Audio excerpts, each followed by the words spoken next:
اس وقت آپ کو دکھاتے ہیں امیر جماعت اسلامی سراج الحق خطاب کر رہے ہیں۔ آزار نہ ہو، جہاں خون کی ہولی عام نہ ہو، جہاں ہر گھر میں غم کی شام نہ ہو، جہاں منصف سے انصاف ملے، جہاں دل سب کا سب سے ساتھ ملے، ایک آس ہے ایسی بستی ہو جہاں روٹی زہر سے سستی ہو۔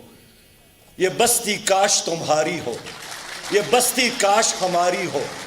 میں ایک ایسا پاکستان چاہتا ہوں جس میں کوئی انسان، صدر پاکستان ہو یا وزیر اعظم یا کوئی لیڈر، وہ قانون سے بالاتر نہ ہو۔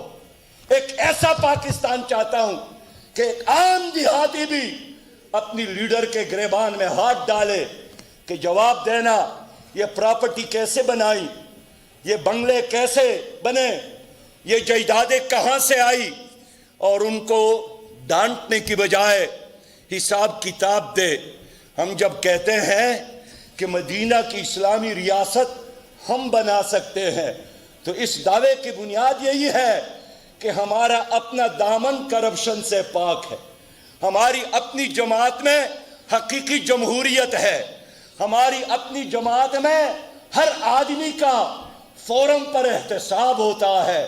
ہم بنا سکتے ہیں ایک خوبصورت کلین اور گرین پاکستان، یہ لوگ نہیں بنا سکتے۔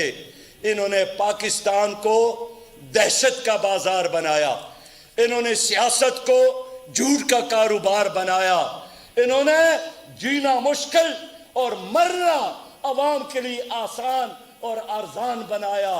ہم آپ سے کہنے آئے ہیں کہ ہم بدل سکتے ہیں رخ ہواؤں کا، آئے دنیا ہمارے ساتھ چلے، آئے دنیا امیر جماعت ہمارے اسلامی ساتھ سراج الحق تقریب سے خطاب کر رہے تھے۔ انہوں نے کہا کہ مدینہ کی ریاست ہم بنا سکتے ہیں،